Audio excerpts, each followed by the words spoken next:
John, and welcome to Organic Cooking. And it all begins here, in nature, with sunshine, fresh air, chickens roaming freely in the backyard, and vegetables growing in the garden.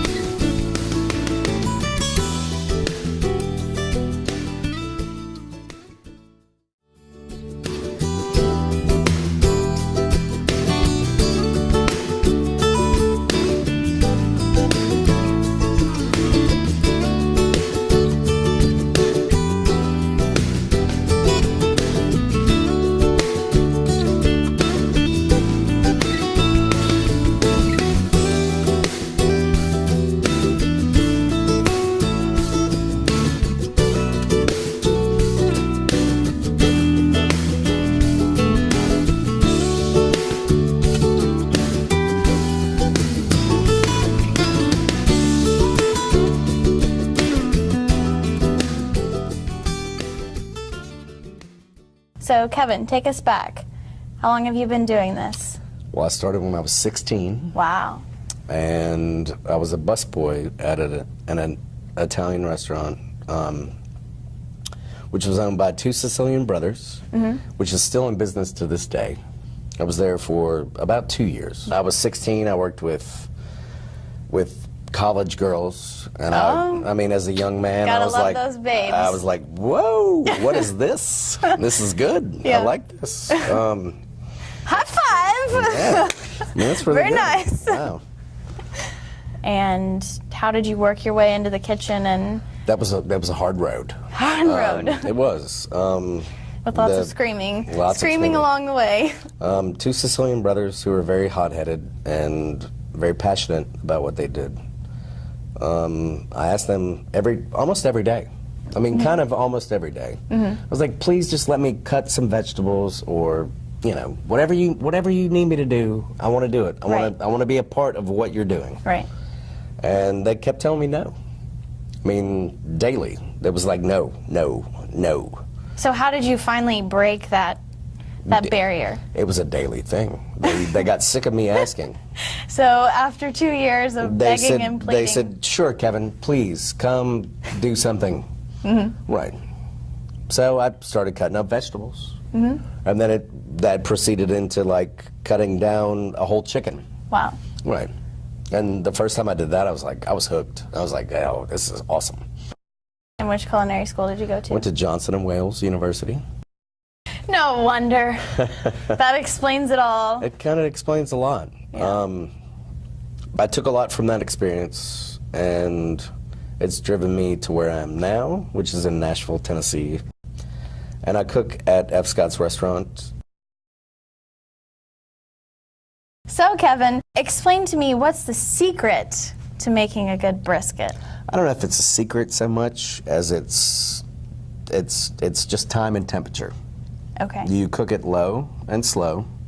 Low and slow. Low and slow. Slow is about 220 degrees for about 9 to 10 hours. And it's in liquid. So this is by no means a fast food restaurant. No. A slow food restaurant. Very slow. But very Come good. today, you'll eat tomorrow. You're right. Yeah, exactly. Yeah.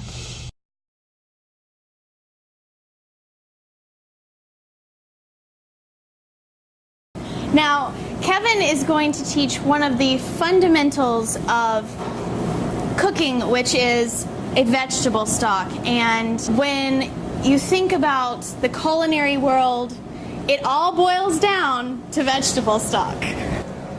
Stock baking, it takes onions, it takes celery, carrots.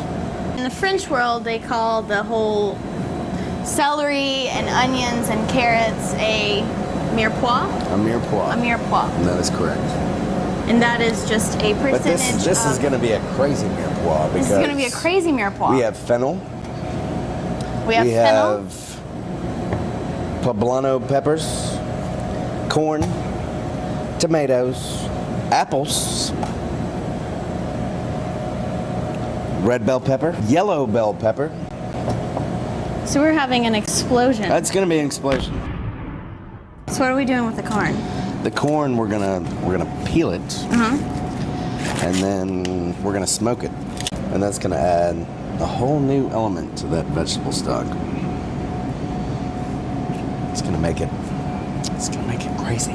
It's kind of like bringing meat to the table, because you bring smokiness, which kind of, for me, equals meat. You can just cut it however. It doesn't have to be perfect at all. Just some large chunks. You don't need knife skills for this. Just rough cut. You're putting it into a pot with some water and some smoked corn. It really doesn't matter.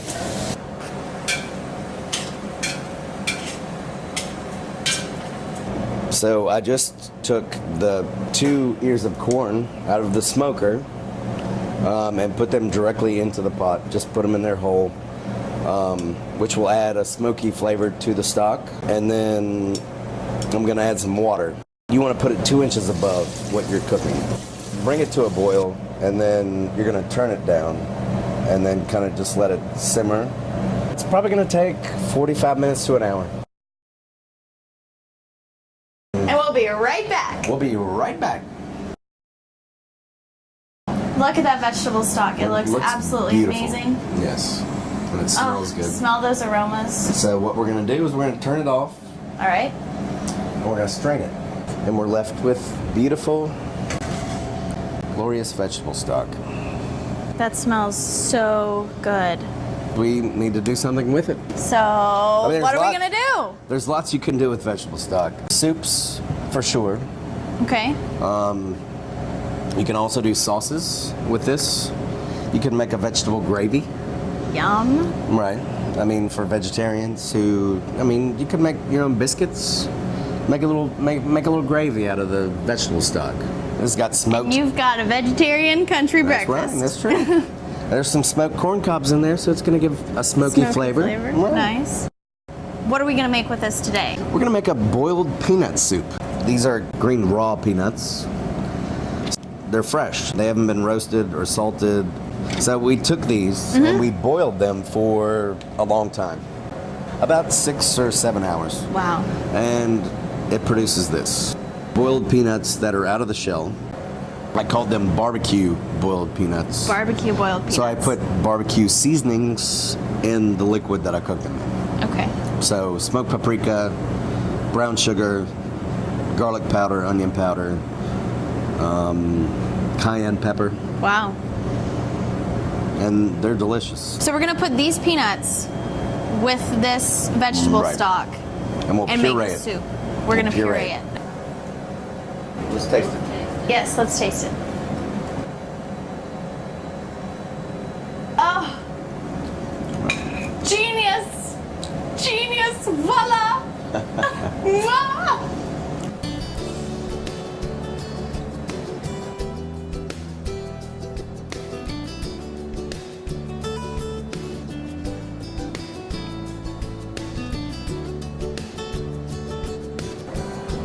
Well, Kevin, I just want to say thank you so much for letting me come and experience this wonderful day with you. I've had so much fun, and I hope everyone watching has had fun as well. Thank you also for joining me today, and from F. Scott's Kitchen here in Nashville, Tennessee, bon appetit!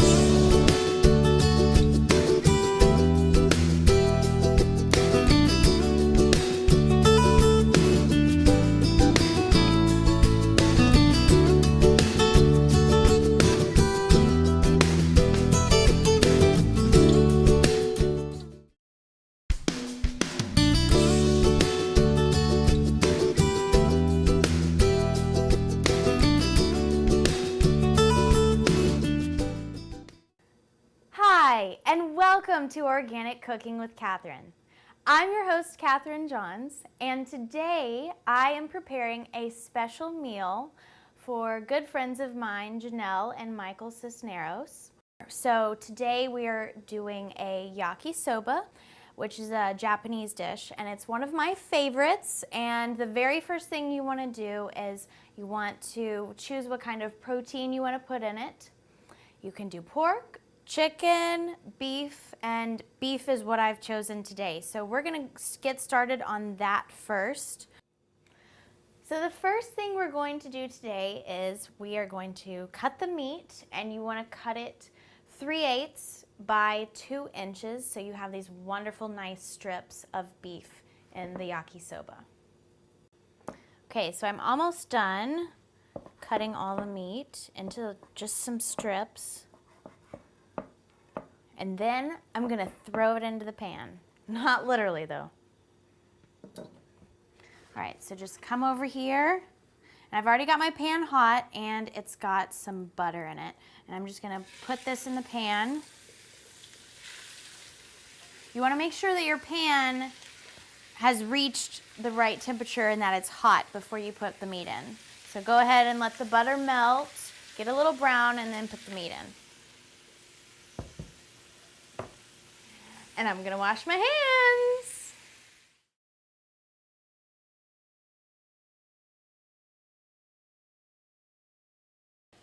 So it's hot in the pan and it's browning. And so now you wanna take lemon juice and some soy sauce and a little bit of pepper. So cut a few lemons in half and juice straight into the pan. So we're gonna season the meat. You wanna grab some garlic and you want to finely chop about 4 to 6 cloves. And then we'll go on to all the other seasonings that we're going to put in the yakisoba. All right. Okay, so the next ingredient that I'm going to season with is ginger. And it's real simple to get the skin or the peel off of the ginger because all you need is a teaspoon. And I know if you have a silverware set at home, you have a teaspoon. You just want to hold your thumb down on the ginger and help pull the skin away just like that. And then we're gonna zest it. I'm going to take a zester, which is this wonderful, it's kind of like a grater, but it makes really, really fine, delicious zestiness. All right, so we're just going to zest some of the ginger over the pan. Then I'm going to add a little bit of soy sauce and some pepper. Now, Janelle has one of these really awesome pepper grinders, and it's kind of like a puncher because you don't really have to twist. You just punch away with your pepper, la la la. Look how easy that is. You only have to use one finger. You only have to use your thumb. I need to get myself one of these. This is awesome. We're now going to start on the green vegetables, and I'm going to start with parsley first. You just want to cut off the bottom part because you don't want the stems. You just want to get all this wonderful, luscious green foliage on top. All right, so just chop down the parsley just like this.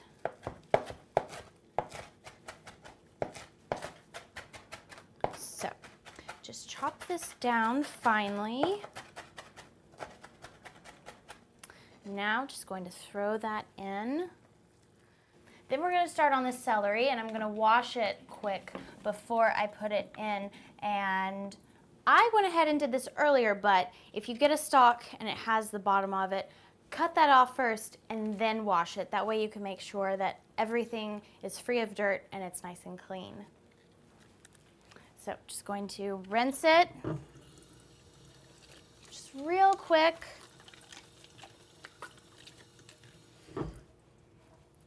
I also like to cut off the top as well. You don't want that in there. A lot of times it can be kind of brown. So just, this is wonderful for the yard. It's great mulch, and if you have animals in the yard as well, like rabbits, if you have rabbits that live in your bushes, they love the leftover parsley and the leftover celery. It's just a wonderful treat for them, and you're doing something green. It's also great for your garden. So I'm just going to chop up the celery real quick.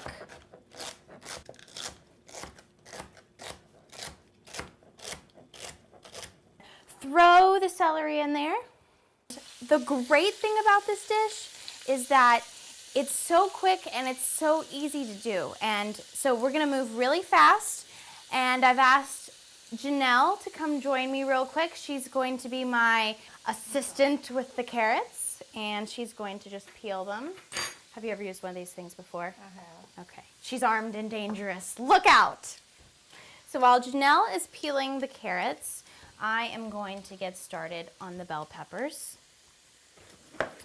And you want to make sure that you get the bell pepper, but you don't want the seeds. So we don't want this part. Again, we can use it as mulch and go green out in the yard. Okay, so I'm going to take this green bell pepper and I'm going to just cut it into nice strips, just like this. And I'm going to do the exact same thing with the red bell pepper.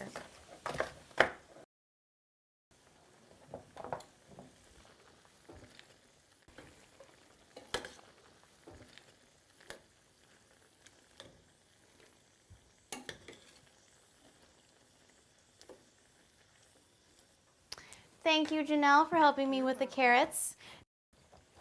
Okay, so cut off the ends of your carrots, because nobody wants to eat the ends. And the carrots are going to be a really nice addition to this dish because it's going to add a wonderful sweetness, and they're always full of flavor. And with this dish, you really want to make sure that you cook the vegetables in this order according to how long they take to cook, because by the time I get finished with all the vegetables, we'll just about be ready. There we go. And just throw those in. Opa! All right, so now we're going to go on to the next vegetable, the mushrooms. And let me tell you, you really want to make sure you wash these first, so I'll be right back. Okay, so now we're going to take the mushrooms and we're just going to slice them up real quick. And in Japanese mushrooms, you know, you have all your different flavors. You have sweet and you have spicy and you have sour and you have bitter, but mushrooms have the flavor of what the Japanese call umami, which is a whole other flavor all by its own. But when you think of mushrooms, you can think of umami. It's a very savory, rich flavor. And through the magic of television, I just wave my hands and voila, they're all chopped. Throw the mushrooms in the pan. So I've got the mushrooms in here now, and I'm going to take some crushed red pepper and just sprinkle that in there.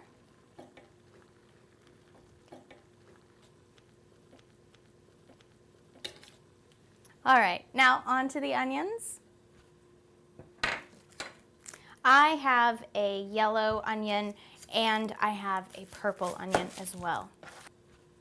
In Japanese culture, they believe that you are healthiest when you eat all the colors. So cut off the ends of the onion, then cut the onion in half. Peel off the outermost layer of the peel.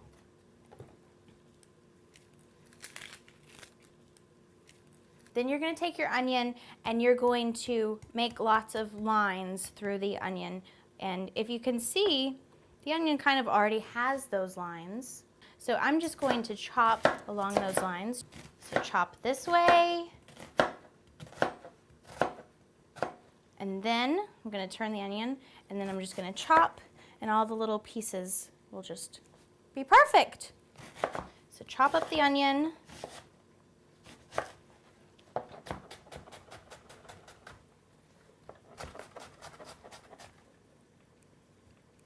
So I'm just going to throw these onions in the pan. So before I do the purple onion, I'm really quick going to put my pasta in my boiling water. It's just come to a rolling boil right here. Put a little salt in there. I've got a little bit of olive oil, and so I'm just gonna pour just a little so the noodles don't stick together. There we go. Just a little bit. You don't need much. And I have made a blend of 2 different kinds of pastas. I have a whole wheat pasta, and then I have a regular pasta. So it's healthy and it tastes delicious. So I'm just gonna put the pasta into the pan. Now, when you're making your pasta, when the water comes back up to a rolling boil, you then want to make sure you turn your heat down to low. You don't wanna just let it boil away, because you want to let it perfectly cook.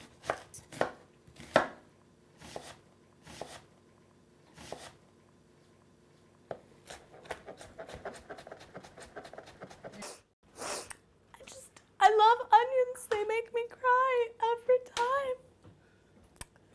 I need a tissue. Can you get me a tissue?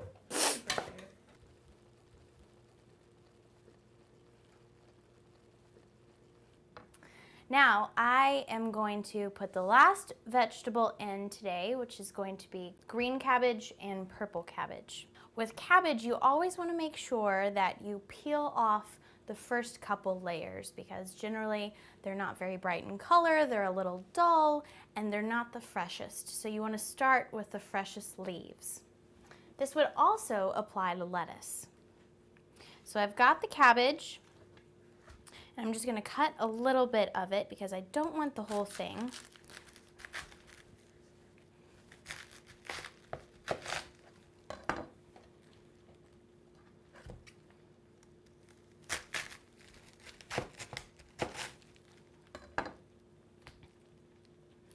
And then you want to make sure that with the cabbage, we're going to finely shred it. So, really fine, thin pieces. And just throw it in. The cabbage doesn't take very long at all. So that's why it's the last piece to the puzzle with this recipe. Okay. So the last thing I'm going to put in is the purple cabbage. And you're probably thinking, why would you wait till the very end to put in purple cabbage?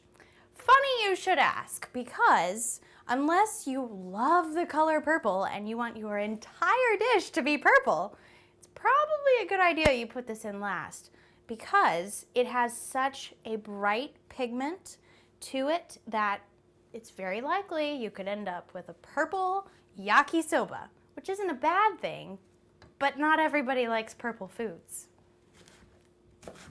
I do. I happen to love them. So, just chop this up the same way you did the green, very thinly sliced.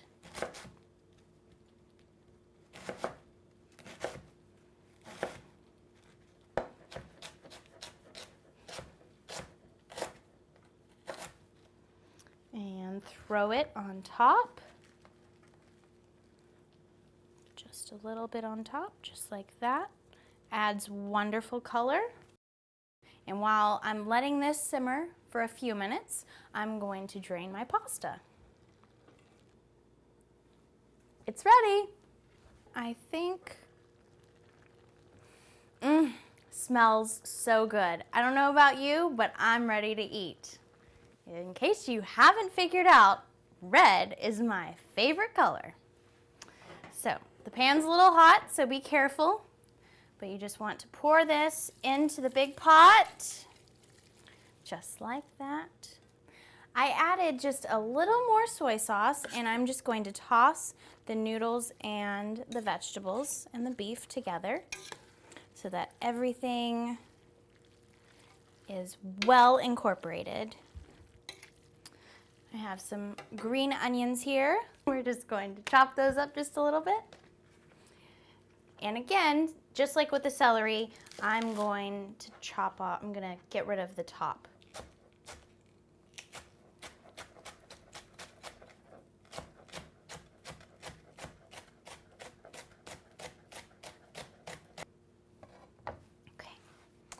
going to throw a little bit of this in there to add a wonderful color. Some bright green pop to the dish. And now the dish is complete. It's that simple. Are you ready to eat? I know I am.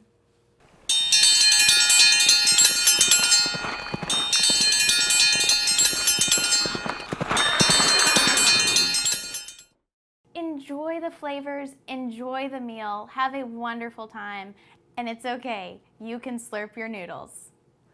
Thank you so much for joining me, Janelle. I hope you enjoy this meal as much as I have enjoyed making it. Bon appetit.